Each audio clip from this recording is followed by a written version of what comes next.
Hey guys, so I recently gave up sugar for an entire month, and because I'm me, obviously, I documented the entire thing because I wanted to. But also because when I was looking for people who were doing this, it was all people who had been living sugar-free for like 3 years. They weren't going through the struggle. Now, for context, before doing this, I could eat like as much sugar as I wanted. It was bad. I could eat a bar of chocolate, I could eat a bag of Skittles, I couldn't do fizzy drinks. I've never really liked fizzy drinks. It was bad. And the annoying thing is that outside of my excessive intake of sugar, I'm genuinely like a really healthy person. My diet is mostly veggies and fruit with a bunch of whole grains thrown in there. I only eat junk food like once every 2 to 3 weeks, I would say. I avoid starchy carbs like potato and bread and rice. I only drink once a month maybe. I only drink socially and if it's like a proper big event. So once a month, sometimes twice a month, sometimes once every 3 months. I drink loads of water, I live by my gym schedule. Apart from sugar, I'm genuinely really healthy. I'm very much an all or nothing kind of person, and so I knew that just like limiting my sugar intake, it wouldn't do anything. I would be able to justify like a square of chocolate and then I'd somehow justify the whole block. It would be a mess. I'd have to go full on cold turkey. And the great thing is that I've gone sugar-free before. I did it for 3 months in 2015, so I know that I can do it. I think that's why I wanted to film this one, because if I want to do this again in the future to kind of reset my system, I need to see that I did it, because when I was going through it, I was like, this is hell. How did she do it? Did I even do it? Maybe I was cheating and I forgot that I cheated the entire time, which sounds absolutely batshit insane, but the why when it comes to cutting out sugar is different for a lot of people. I remember the first time that I did it, it was primarily for weight loss and also to level out my energy levels. And this time around, I mostly just wanted to break that sugar addiction. Is sugar an addiction? I think I saw signs where they said sugar was an addiction. I don't know.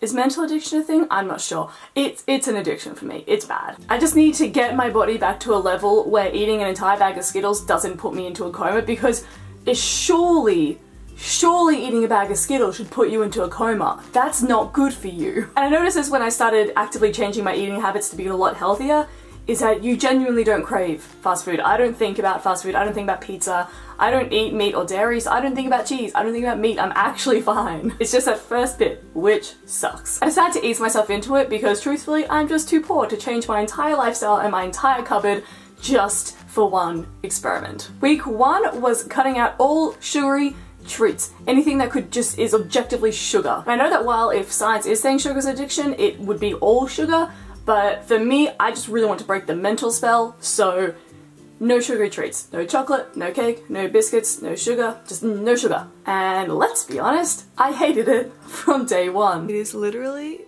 10:42 on day 1, morning of day 1, and it wasn't a strong craving, but I remembered that I have a free drink at Starbucks. And normally when I have free drink at Starbucks, I go and get a Frappuccino, and I got really psyched for a Frappuccino and then realised that's just sugar. There's nothing else to that, but So we're off to a great start.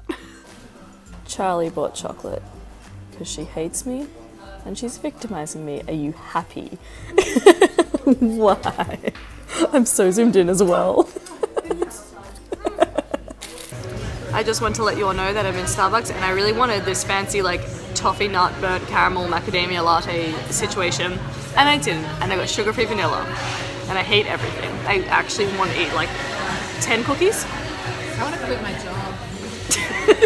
That's the same, right? Yeah, same feeling. I tend to already buy a lot of my foods without added sugar, so any of like my sauces or any processed foods that I have just don't tend to have added sugar. Of course some do, like I'm sure that Linda McCartney sausages have sugar in them somewhere, and they're like, yeah, it happens. The foods that I eat out and the foods with added sugar were for week 2 Fiona. One thing that I quickly noticed is that I eat sugar emotionally quite a bit. It isn't bad, like I definitely wouldn't class it as like eating disorder level by any means, but if I'm stressed, if I'm sad, if I'm angry, if I'm happy, I'll eat chocolate as a way to make me feel some kind of way. I'd also use it to reward myself, so if I was staying late at work for ages, I'd be like, have some chocolate to reward yourself. If I was going to the gym loads, have some chocolate to reward yourself. It's something that I truthfully didn't expect, but like, in all honesty, probably could have pinned down if I thought at all about my eating habits surrounding sugar before doing the experiment. Like, it wasn't really hidden, I just never thought about it. We are on day 5 of no sugar, and it's not even like hardcore no sugar yet, because we're still having added sugar and things. I don't know where, but I know it's probably happening. but just no sugary treats. I don't know if it's the sugar, if it's hormones, if it's the moon. The moon's always doing things. I don't know what it is, but I'm in the angriest mood. Like, not even like a bad mood, like an angry mood. And all I want is some chocolate to calm myself down. But I can't have that. No, no, no. And it is making me reevaluate, like, part of why I eat sugar, because I think a lot of it is emotional, which is not healthy. So it's kind of cool to see that. This was the same feeling I had yesterday as well. I wasn't angry, but I was just in a bad mood and I wanted chocolate or something sweet, which isn't probably the best mindset to be having at the moment. But thankfully, there are things that aren't sugary that make me happy, like Starbucks. That just makes me feel in control of my life again. I just needed something to be like, yep, you've got this, let's roll. Only 5 days in. I swear to God, it's probably the moon. The moon's always doing things. It's probably the moon's fault. But if it's the sugar, God fucking damn it, I'm worse than I thought. In week 2, my energy levels dropped a lot. And I don't know if it was the sugar, I don't know if it was something else. But for example, after a workout, I normally feel completely fine and ready to take on the day. I normally have a lot of energy after the gym, and this time I had none. I went to a body blitz class and a Zumba class this morning at the gym, and then came home, had a shower, made some lunch, and then fell asleep for 2 hours, which is so unlike me. I don't nap. I don't remember the last time I had a nap. And again, I don't know if it's the sugar. I know I was craving sugar loads after gym, but I didn't have any, and now I am asleep. So I'm gonna wake up and make myself a smoothie with banana because it has sugar in it, and hopefully that'll bring something back to life. Ugh. Maybe after a while it would even out, but it's just not something that I was used to. But after only a week and a half, I noticed that my body couldn't handle sugar like it used to. We are on day... a week? We're on a week. I ordered sugar-free caramel from Starbucks, and I think they poisoned me because I feel very sick. Very, very sick. I think they just put normal caramel syrup instead of sugar-free vanilla syrup. Sugar-free vanilla? Sugar-free caramel.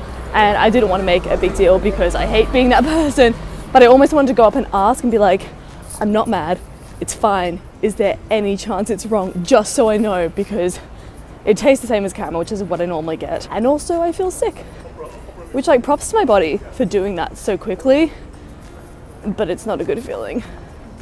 I'm gonna finish it because I paid money for this, but still, oh, I don't feel good. Spoiler, did not finish it, drank about half and then threw the rest in the bin, and then my stomach felt just awful for an entire day. Towards the end of week 2, I encountered a slight problem and I caved. But hear me out. So, without going into too much detail because I just don't want to, I have a really, really horrible history with eating disorders, primarily anorexia and bulimia. And above all else, with me eating healthy with this experiment or just in everyday life, I don't want to compromise my mental health because I know how bad that can get, and it's really not good. Really not good. One evening I was just super stressed out about a lot of things in my life, and I'd spent the whole day napping on and off because my mind was just, ooh, it was foggy. It was foggy to say the least. So after a full day of my brain just not getting better, I decided to go about my evening routine that always makes me feel good. Step 1 is a bath with some Lush products and a movie, chill out. And step 2 is often light a candle in my room, find a nice movie or a book, and then make banana cake and have that. Anorexia for me was a combination of a lot of different things, but part of it was control. And I noticed that when I was stopping myself from having the cake, it wasn't the usual routine in my head when I was going sugar-free of like, don't do it, you've got this, stay strong Fiona, you can do it. And instead there was more of like a conscious shift towards like, don't you dare have it, and that is bad, and if you do this you're a failure and you fucked it all up, don't do it. And that little switch isn't, you don't fuck with that switch. It's just a super familiar and super unhealthy feeling. And so I had a long discussion with my girlfriend about it, about like, do I, don't I? And she literally was just like, you're overthinking it too much, which is true. And if you're thinking about food that much, like obviously the whole time I was thinking about chocolate, I love chocolate, but if you're worried that much about it, eat the damn cake. Do I have a problem with like possibly emotionally eating? Yeah, sure, but I also think that a lot of people do to a certain degree, and also like that's never put me in hospital, so we ate the cake. And I watched Netflix and I put my candle on, and emotionally I felt better. Physically, boy oh boy, my body cannot handle that sugar. I think I need to start making that exact same cake, but without the added sugar into it, because I think that would be sweet enough for me now. But yeah, no, my body just couldn't handle. I ate half of what I normally eat, and I was just in a little coma. Which now I'm thinking about it, I wanted Skittles to put me in a coma, so I'm getting what I wanted. After that final cake failure and leading into week 3, things genuinely got a lot easier. To the extent that by the end of week 3, I wanted to give up, not because I was like, oh, I want chocolate again, but just because I could tell that the spell that sugar had over me had been broken. Like whenever I was stressed, I wasn't going straight to chocolate as a thought. Whenever I was angry or excited, I wasn't just thinking chocolate. And I know that it sounds like an excuse, which is why I still stuck with it for the final week, and like spoiler, week 4 was also easy. Don't get me wrong, the first 2 weeks were hell. But the last 2 were fine. I don't know what it was. It switched. From this whole experience, I've learned, 1, obviously, that sugar is something I rely on emotionally. We've been through that. And that's something that isn't good. And I'm glad that I've recognized that eating habit within myself and have managed to control it. I've had insanely unhealthy relationships with food in the past, and it's not nearly on that level. But at the end of the day, I want my health to be the best that it can. Something doesn't need to be extreme for me to not want to fix it, if that makes sense. I've been back on like the sugar train for 3 days now, maybe 4, and the tolerance. The tolerance is not there. On the first day, I bought some Lindt chocolate with my friend Bianca, and I was like, fuck yeah, so excited, can't wait to eat this. I had 2 squares, done. Didn't want any more. Yesterday, when I was planning out this video and other videos for YouTube, I went to Starbucks, which is where I like to work a lot of the time, and I thought, why not finally order that Frappuccino that you wanted at the start of this whole experiment? Normally, I get grande. This time, I just got a tall. I drank half of it. I couldn't do it. And I know that in the past, I've had a full-on venti Frappuccino because I got one for free once, and like, I could eat this one, and now I can't drink this one. What? I'm super happy about that. I just don't want it to creep back up again. We gotta keep an eye on it. Sugar isn't great for you, but it also isn't the devil. And I think that moderation is key, and me cutting it out, as crazy as it sounds, was me getting to moderation. Because as we said at the start, I'm a very all or nothing person. I can't... Moderation?